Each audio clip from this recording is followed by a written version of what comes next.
Understanding M phase को याद करिए। एम फेज में क्या था, यहाँ पे क्रोमोसोम, अगर हम सपोज नेट एक लेके चल रहे हैं, समझाने के लिए मैं अभी आपको दिखा रही हूँ।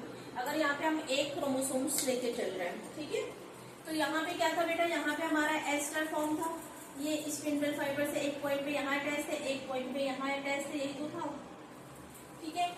इनमें पुलिंग हुई, इन स्पिंडल फाइबर्स में पुलिंग हुई, ये मीन्स जो यहाँ पे मैंने रेड कलर से ड्रॉप किया, इनमें पुलिंग हुई, तो क्या हुआ, ये क्या करेंगे, फोर्स जनरेट करेंगे। किसमें फोर्स जनरेट, अटैच किससे, हमारे प्राइमरी कंस्ट्रिक्टेड काइनेटोकोर से अटैच है, तो उसकी पुलिंग के, स्पिंडल फाइबर्स की पुलिंग की वजह से क्या होगा बेटा, कि सेंट्रोमियर स्प्लिट हो जाएगा, यहां से बीच से स्प्लिटिंग ऑफ क्रोमोसोम हो जाएगी, स्प्लिटिंग ऑफ क्रोमोसोम्स, ठीक है। तो क्या हो गया, एक जो है वो स्पिंडल फाइबर इस साइड मूव कर गया, एक पोल में दूसरा स्पिंडल फाइबर इस साइड मूव कर गया। तो एनाफेज में बेटा क्या हुआ, एक तो बेटा कॉन्ट्रैक्शन ऑफ स्पिंडल फाइबर हुआ, कॉन्ट्रैक्शन ऑफ स्पिंडल फाइबर्स की वजह से क्या हो गया,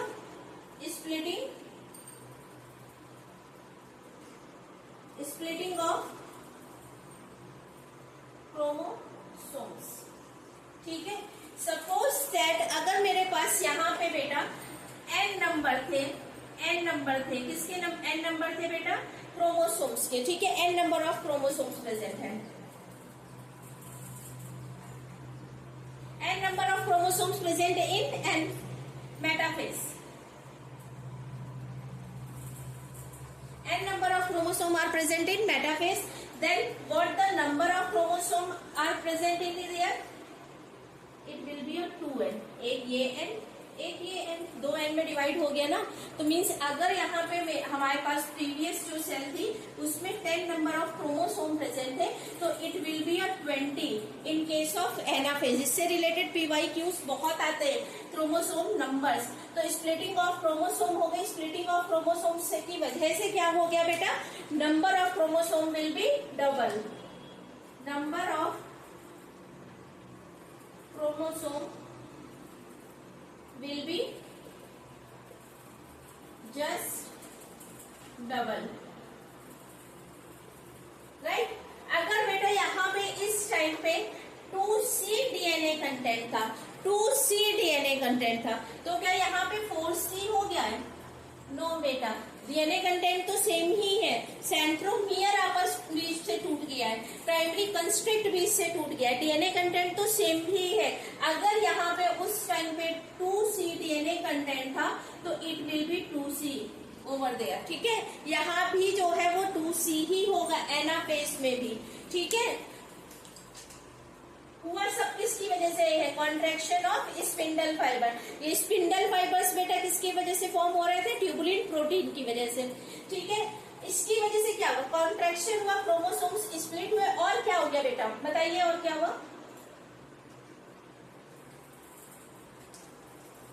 chromosomes moves towards opposite poles. जो क्रोमोसोम्स थे, देखिए यहाँ पे क्या था, एक इमेजिनरी लाइन में इन्होंने अपने आप को सेट कर लिया था, लेकिन अब क्या होगा बेटा, ये एक अपोजिट पोल की साइड जो है वो शिफ्ट हो रहा है, देख रहे हैं कॉन्ट्रैक्शन हो रहा है, एक इधर जा रहा है, एक इधर आ रहा है, ठीक है। तो chromosomes will be move towards the opposite poles in case of anaphase, ठीक है। तो पॉइंट्स याद रहेंगे, contraction of spindle fibres, contraction की वजह से क्या हो गया, स्प्लिटिंग ऑफ क्रोमोसोम्स, क्यों, क्योंकि बीच से primary constrict that is centromere जो है वो डिवाइड हो गया, उसकी वजह से क्या हो गया, number of chromosome will be just double. Number of chromosomes जो है स्प्लिटिंग की वजह से एक क्रोमोसोम स्प्लिट हुआ, दो में फॉर्म हुआ, तो जितने भी क्रोमोसोम सेल में प्रेजेंट होंगे वो जस्ट डबल हो जाएंगे। उसके बाद हम लोगों ने क्या पढ़ा कि chromosome moves towards the opposite pole, ठीक है, इतना समझ में आया। अब एक यहाँ से बहुत इंपॉर्टेंट क्वेश्चन है, देखिए ये क्रोमोसोम बेटा स्प्लिट हो गया, मूव कर गया टुवर्ड्स, ये सब कुछ आपको समझ में आ गया, लेकिन आप इसका शेप देख रहे हैं, कैसा दिख रहा है आपको। एनाफेज जो है वो बेस्ट फेज है to identify the shape of chromosome. अगर हम शेप की बात कर रहे हैं तो एनाफेज जो है वो बेस्ट फेज है टू आइडेंटिफाई द शेप। अगर आप इसमें विजुअलाइज करें तो कुछ वी शेप का दिख रहा है आपको, ये देखिए वी शेप का दिख रहा है ना, ये भी देखिए, ये वी शेप का दिख रहा है ना।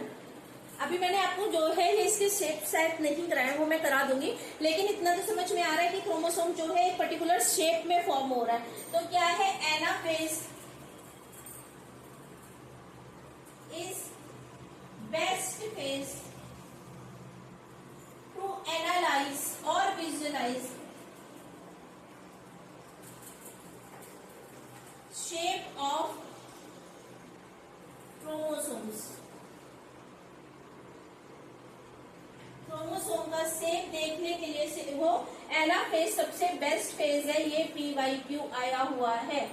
ठीक है, इतना समझ में आ गया, तो हम नेक्स्ट पॉइंट पे चलते हैं। ठीक है, तो एना और भी कौन कौन से शेप हो सकते हैं, किस किस तरह से क्रोमोसोम्स जो है वो आ सकते हैं, वो हम नेक्स्ट जो इसमें मैं आपको कवर करा दूंगी। ठीक है, एक शॉर्ट वीडियो उस पर अपडेट कर दूंगी। तो एना फेज जो है वो बेस्ट फेज है, किसके लिए, to visualise the structure of chromosomes. ठीक है, क्रोमोसोम का स्ट्रक्चर देखने के लिए एनाफेज हमारी बेस्ट फेज है। इसके बाद एक लास्ट पॉइंट एनाफेज से रिलेटेड रह गया। देखिए, जो NCERT लिखती है,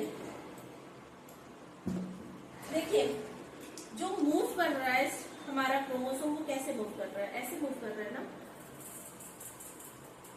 तो क्रोमैटिड्स जो है वो फॉलो कर रहे हैं, किसको क्रोमैटिड फॉलो कर रहे हैं, हमारे प्राइमरी कंस्ट्रिक्ट और सेंट्रोमियर को। ठीक है, सेंट्रोमियर को फॉलो कर रहे हैं, मीन्स पहले सेंट्रोमियर अपोजिट पोल पे जाएगा, उसके बाद जो है वो फॉलो कौन कर रहा है, ये हमारी आर्म्स, ये जो आर्म्स हैं ये सेंट्रोमियर को फॉलो कर रही है या प्राइमरी कंस्ट्रिक्ट को फॉलो कर रही है। ये एग्जैक्टली NCERT की लाइन, और इससे भी PYQ आया हुआ है कि arms are chromatids are followed by centromere. ठीक है, ये याद रखिएगा, बहुत इंपॉर्टेंट पॉइंट है कि जो आर्म्स है वो फॉलो कर रही है। मीन्स आप ऐसे नहीं ड्रॉ कर सकते, आप इस तरह से इसको ड्रॉ नहीं कर सकते हैं, ये आपका गलत हो जाएगा। आर्म्स को सेंट्रोमियर नहीं फॉलो करेगा, जो हमारा सेंट्रोमियर है उसको आर्म्स फॉलो करेंगे। मीन्स आर्म्स जो है वो टुवर्ड्स द सेंटर होंगी, और जो ये हमारा सेंट्रोमियर है वो टुवर्ड्स द पोल होगा।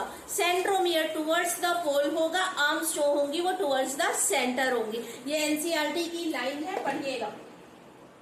एनाफेज समझ में आ गई, तो अब हम लोग लास्ट फेज जो है वो करते हैं, दैट इज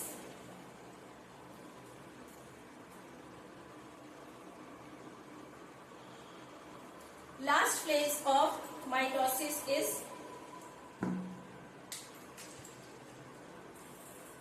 क्या थी बताइए, prophase, metaphase, anaphase and telophase. ठीक है, तो लास्ट कौन सी है बेटा, टीलोफेज।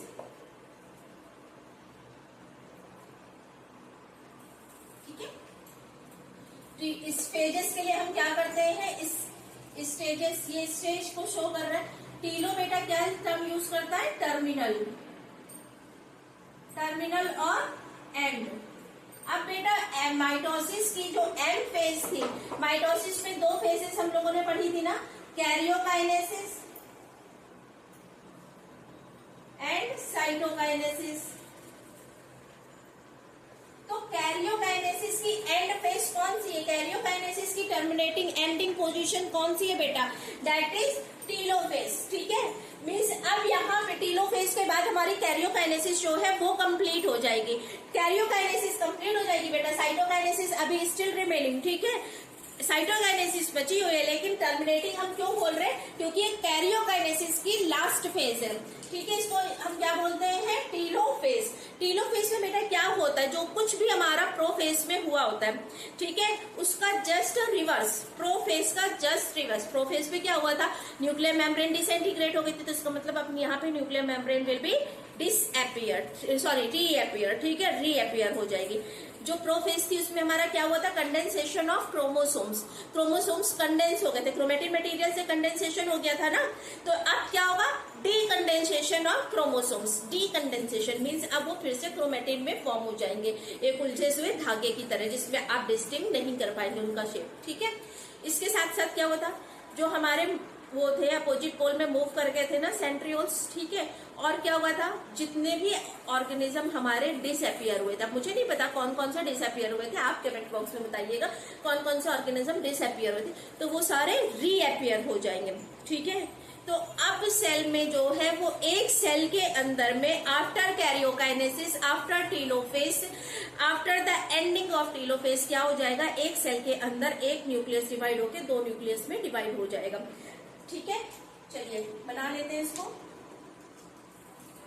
ये हमारी एक सेल है। इस सेल में अब क्या बोल रही हूँ कि nuclear membrane will be reappear. ठीक है, nuclear membrane will be reappear, it will be a reappear. क्या हो रहा है, कंडेंसेशन ऑफ क्रोमोसोम हो रहा है? नहीं, क्या हो रहा है, डीकंडेंसेशन ऑफ क्रोमोसोम्स। मीन्स ये फिर से जो है वो क्या हो जाएंगे, इस तरह से क्रोमेटिन मटेरियल में फॉर्म हो जाएंगे, डीकंडेंसेशन ऑफ क्रोमोसोम्स। ठीक है, इसके अलावा क्या होगा बेटा, अगर ये प्लांट सेल्स है, क्योंकि ये जो एनिमल सेल है, हम लोगों की जो एनसीईआरटी है बेटा, उसने जो एनिमल सेल है उसी को क्या किया हुआ है, बेस लिया हुआ है, उसी के डायग्राम को विजुलाइज किया। तो बेटा इस सेल में क्या होगा कि ये जो है फरो पढ़ा था हम लोगों ने ना, प्लाज्मा मेम्ब्रेन के पास में क्या प्रेजेंट है, कुछ माइक्रोफिलामेंट है, वो इसको पुल करने लगेंगे, किस साइड को पुल करने लगेंगे, टुवर्ड्स द सेंटर। तो एक फरो का फॉर्मेशन होने लगेगा, एक केस ऑफ टीलोफेज। ठीक है, तो इसमें टीलोफेज में बेटा क्या क्या हुआ लिख लेते हैं हम लोग। टीलोफेज में, साइटोकाइनेसिस में नहीं, टीलोफेज में। ठीक है, क्या क्या हुआ, nuclear membrane will be reappear. फिर से आ गई है, 1 और 2 2 न्यूक्लियस में डिवाइड हो गया है आफ्टर टीलोफेज। ठीक है, nuclear membrane will be reappear. ठीक है, न्यूक्लियस, कितने न्यूक्लियस हो जाएंगे, हम सेल में एक न्यूक्लियस लेके चले थे, अब कितने हो जाएंगे न्यूक्लियस, न्यूक्लियस विल बी 2। ठीक है, 2 न्यूक्लियस हो जाएंगे। उसके बाद जो है क्या हो रहा है, क्रोमेटिन मटेरियल जो है वो क्या हो जाएगा हमारा, क्रोमेटिन मटेरियल, जो क्रोमोसोम्स थे वो क्या हो जाएंगे, decondense. Chromosomes will B decondense. ठीक है, क्रोमोसोम्स जो है वो डीकंडेंस हो जाएंगे। इसका मतलब क्या है कि अब क्रोमोसोम्स जो है वो किस में कन्वर्ट हो गए बेटा, क्रोमेटिन मटेरियल में, क्रोमेटिन मटेरियल। ठीक है, तो इतना समझ में आया। इसके साथ फरो का फॉर्मेशन जो है वो भी स्टार्ट हो जाएगा। ठीक है, फरो का फॉर्मेशन भी स्टार्ट हो जाएगा। आज हम लोगों ने अभी तक कैरियोकाइनेसिस कर ली है। साइटोकाइनेसिस जो है वो बहुत छोटा सा टॉपिक है, एनिमल और प्लांट सेल्स को लेके मैं नेक्स्ट वीडियो में पोस्ट कर दूंगी। ठीक है, इतनी स्टेजेस और इसका रिवीजन एक समरी में कहीं पॉइंट्स वाइज लिख लीजिएगा, जो जो इम्पोर्टेंट पॉइंट है। अदरवाइज मैं नेक्स्ट जो भी वीडियो लूंगी उसमें इसको ओवरऑल रिवाइज करा दूंगी। ठीक है, प्लीज ज्यादा से ज्यादा लोगों तक मेरे वीडियो को शेयर करिए, लाइक करिए, देखिए। ठीक है, देखिए, मुझे भी मोटिवेशन मिले। ज्यादा से ज्यादा लोगों तक शेयर करिए, उनसे सब्सक्राइब करने के लिए बोलिए। Please like, share and subscribe my channel. Have a nice day, thank you.